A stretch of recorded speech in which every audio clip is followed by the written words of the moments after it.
Hello my dear students, నువ్వు class 9 లో ఉన్నావా, 10th చదువుతున్నావా, తెలుగు మీడియమా, ఇంగ్లీష్ మీడియమా, సిబిఎస్ఈ బోర్డా, స్టేట్ బోర్డా, ఇలాంటివన్నిటితో సంబంధం లేకుండా ఈ రోజు నేను చెప్పే ఈ విషయాలు నీకు లైఫ్ లాంగ్ పనికొస్తాయి. అండ్ చాలా మంది స్టూడెంట్స్ అనుకుంటారు, అరే ఈ విషయాలు నాకు ఎవరైనా చెప్పుంటే బాగుండే, ఇది నాకు ఒక 1 year ముందర 2 year ముందర చెప్పుంటే బాగుండే, నా లైఫ్ ని ఇంకొంచెం డిఫరెంట్ వేలో చూస్తుండేవని. అండ్ చాలా మంది స్టూడెంట్స్ రిగ్రెట్ అవుతున్నారు.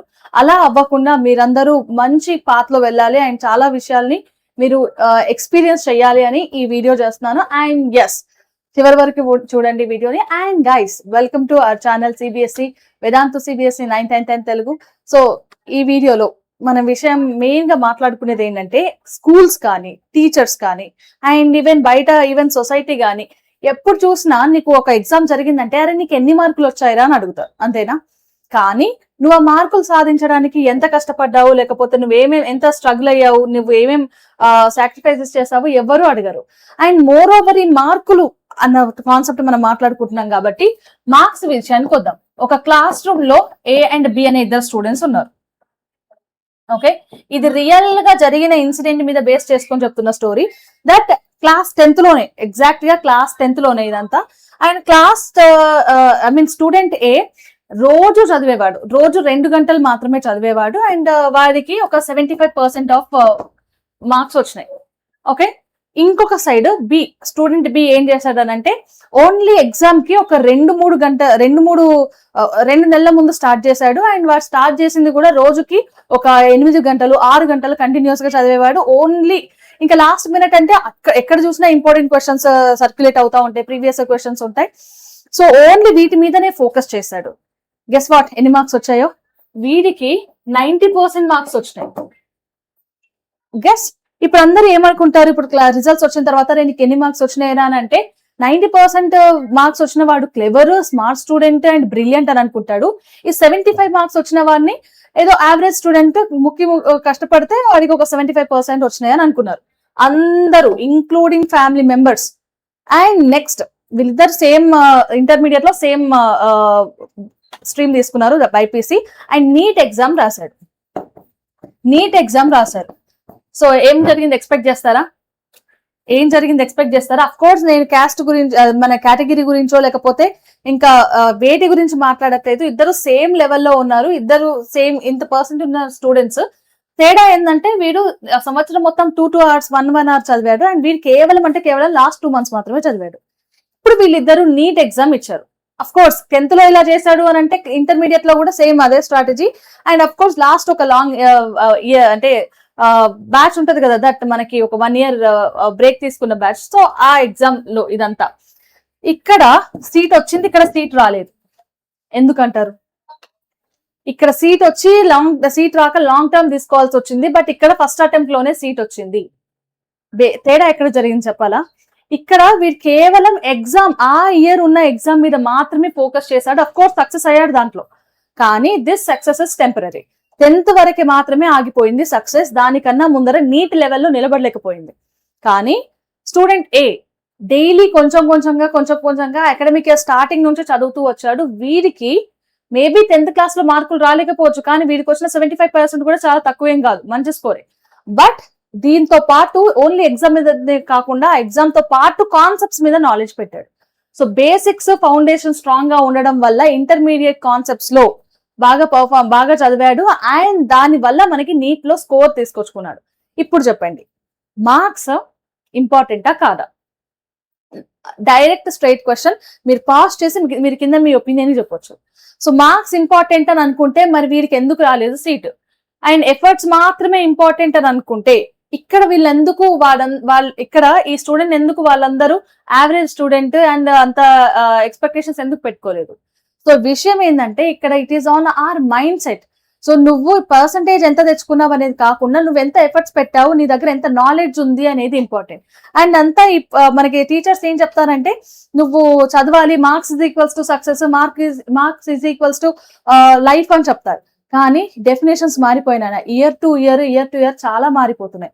అలాంటిది ఇంకా నేను చదువుకున్నప్పుడు చెప్పిన marks is equals to success అనే ఫార్ములా ఇంకా వర్కౌట్ అవ్వదు. ఇప్పుడు కావాల్సిందల్లా స్కిల్స్ అండ్ యాటిట్యూడ్. నువ్వు ఏ రకమైన అప్రోచ్ తో ఒక ప్రాబ్లమ్ ని డీల్ చేస్తున్నావు, అండ్ ఆ ప్రాబ్లమ్ ని నువ్వు డీల్ చేయడానికి నీ దగ్గర ఉన్న స్కిల్ ఏంటి, ఇవి మాత్రమే నీ లైఫ్ లో ఉన్న నీ లైఫ్ సక్సెస్ ని డిఫైన్ చేస్తుంది, అండ్ అలాగే ఫ్యూచర్ మొత్తాన్ని కూడా తయారు చేస్తుంది, అంతేకాని మార్కులు కావు. సో ఈ పాయింట్ ని గుర్తుపెట్టుకొని ప్రతి స్టూడెంట్స్, ఇంకా మనకి ఎగ్జామ్స్ చాలా దగ్గరికేం రాలేదు కాబట్టి మీకు మంచి టైం ఉంది, కాన్సెప్ట్స్ మీద ఫోకస్ చేయండి. అందుకే చెప్పిన, నువ్వు క్లాస్ 9th లో ఉన్నావా, 10th లో ఉన్నావా, తెలుగు మీడియమా, ఇంగ్లీష్ మీడియమా, సిబిఎస్ఈ, స్టేట్ బోర్డా, వీటన్నిటితో అనవసరం.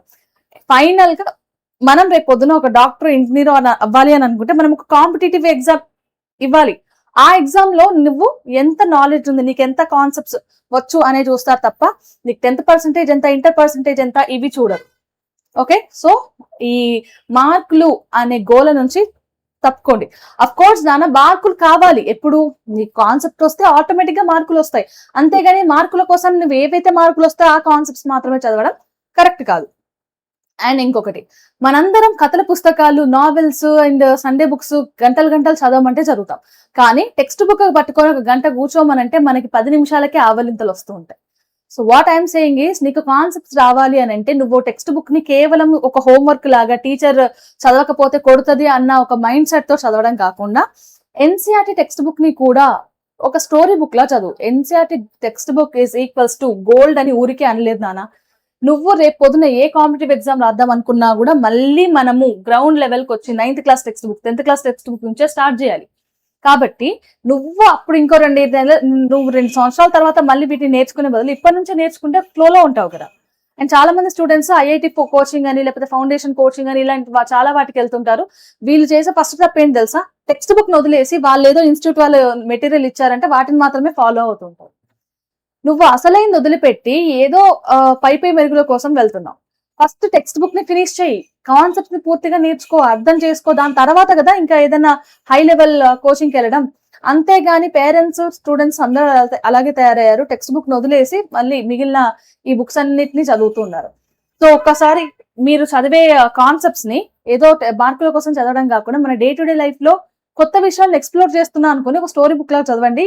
కాన్సెప్ట్స్ మీకు చాలా రోజుల వరకు గుర్తుంటాయి. ఫర్ ఎగ్జాంపుల్, మన ఐరన్ రస్టింగ్, మనం ఐరన్ వస్తువులను బయట ఎందుకు పెట్టినప్పుడు వర్షం పడ్డ, గాలి తాకి తుప్పు పట్టిపోతా ఉంటది. What is that? Chemistry 10th class chemistry book లో, కెమిస్ట్రీ లెసన్ లో ఉంది. రాన్సిడిటీ, నువ్వు ఒక చిప్స్ ప్యాకెట్ ని ఓపెన్ చేసి బయట పెడితే ఏమవుతుంది, మెత్తబడిపోతుంది, దాని టేస్ట్ మారిపోతుంది, right? What is it? Rancidity. అది మన కెమిస్ట్రీ టెక్స్ట్ బుక్ లో ఉంటది. అండ్ ఏది నువ్వు మన ఇంట్లో మన డాడీ షేవ్ చేసుకునే మిర్రర్ ఉంటుంది కదా, దాంట్లో ఏం చేయి, నార్మల్ మిర్రర్ కన్నా దీంట్లో ఫేస్ పెద్దగా కనిపించి షేవింగ్ కి వీలుగా ఉంటుంది. అది ఎక్కడ ఉంది? 10th class light refraction chapter లో ఉంది. మన science text book is not for marks నానా, it is for our daily life. Daily life లో జరిగేవే ఇక్కడ ఉంటాయి. ఇక్కడ జరిగిన వాటిని పెద్ద థియరీస్ ని తీసుకొని డైలీ లైఫ్ లో ఇన్వెన్షన్స్ చాలా ఉన్నాయి. కాబట్టి దీన్ని కూడా ఎన్సీఆర్టీ టెక్స్ట్ బుక్ ని కూడా ఒక స్టోరీ బుక్ లాగా చదువు. అండ్ దాంతో పాటే ఇన్ టెక్స్ట్ క్వశ్చన్స్ ఫినిష్ చేయి. ఒక చాప్టర్ చదివిన తర్వాత in text questions, then NCERT exemplar ఉంటుంది నాన్న, ఎన్సీఆర్టీ ఎగ్జాంపులర్ ని కూడా ఫినిష్ చేయి. ఓకే, దెన్ దాని తర్వాత పీవైక్యూస్. అంతేగాని చాప్టర్ చదవగానే డైరెక్ట్ పీవైక్యూస్ కాకుండా ఫస్ట్ ఈ మధ్యలో ఉన్న 2 స్టెప్స్ కూడా ఫినిష్ చేయి. అండ్ చాలా మంది స్టూడెంట్స్ స్టడీ అవర్స్ లో కూర్చుంటారు, స్కూళ్ళలో కానీ ఈవెన్ బయట ట్యూషన్ సెంటర్ లో కానీ. అదే ఏం చేస్తున్నారు అంటే, మ్యామ్ నేను 1 గంట నుంచి చదువుతున్నాను అని అంటారు, ఐఎమ్ రీడింగ్ అని అంటారు. కానీ నువ్వు చదువుతున్నావు అని అంటే యాక్చువల్ గా దాన్ని స్టడీయింగ్ అని అన్నారు నాన్న. నువ్వు చదివినంత మాత్రాన దాన్ని నువ్వు స్టడీ అని అనకు. ఎందుకు? నువ్వు చదువుతున్నావు అని అంటే మేబీ మైండ్ ఇంకెక్కడో ఉండుంటది, కేవలం నీ కళ్ళు బుక్ ని చూస్తుంటే మాటలు టెక్స్ట్ బుక్ లో ఉన్న వర్డ్స్ వస్తుంటాయి, but it is not reading. Reading అంటే నువ్వు కేవలం చూడడమే. మరి స్టడీయింగ్ అంటే ఏంటి? చదివిన విషయాల్ని నీ బ్రెయిన్ లో మెమొరైజ్ చేయడం అంటే మళ్ళీ బట్టి పట్టడం కాదు, ఎక్కువ రోజుల వరకు మనం గుర్తుపెట్టుకోవడం. సో దానికి పనికొచ్చే ఒక బెస్ట్ టెక్నికే ఫెన్మన్ టెక్నిక్. నువ్వు ఒక క్వశ్చన్ ని, ఒక చాప్టర్ ని 5-6 గంటలు లేకపోతే వారం రోజులు చదవడం కాకుండా నువ్వు ఆ చాప్టర్ లో ఉన్న కాన్సెప్ట్స్, చిన్న కాన్సెప్ట్స్ అన్నిటిని ఒక ఫెన్మన్ టెక్నిక్ లో 25 minutes లేకపోతే ఒక 30 minutes చదువు. దాని తర్వాత మిగిలిన కొంచెం బ్రేక్ ఉంటది కదా, ఆ బ్రేక్ లో ఎవరికో ఒకరికి ఎక్స్ప్లెయిన్ చేయి టాపిక్స్ ని. ఎవరు దొరకలేదా అద్దంలో నిన్ను నువ్వు చూసుకుంటూ ఎక్స్ప్లెయిన్ చేసుకో టాపిక్స్ ని. సో నువ్వు ఎక్కడైనా ఈ ఫ్లో లో మిస్ అయ్యి ఎక్కడైనా తడబడుతున్నావా, అదే నా పాయింట్ లో నీకు డౌట్ ఉంది, మళ్ళీ వెళ్ళి టెక్స్ట్ బుక్ లో చూసి ఆ పాయింట్ క్లియర్ చేసుకొని వచ్చి ఎక్స్ప్లెయిన్ చేయి. సో ఈ టెక్నిక్ ద్వారా నీకు చదివిన విషయాలు చాలా రోజుల వరకు గుర్తుంటాయి. ఓకే, సో గైస్ ఈ విషయాలు ఎవ్వరూ కూడా పట్టి కూర్చోబెట్టి చెప్పరు, ఎందుకంటే మీరు చిన్న పిల్లలు కాదు.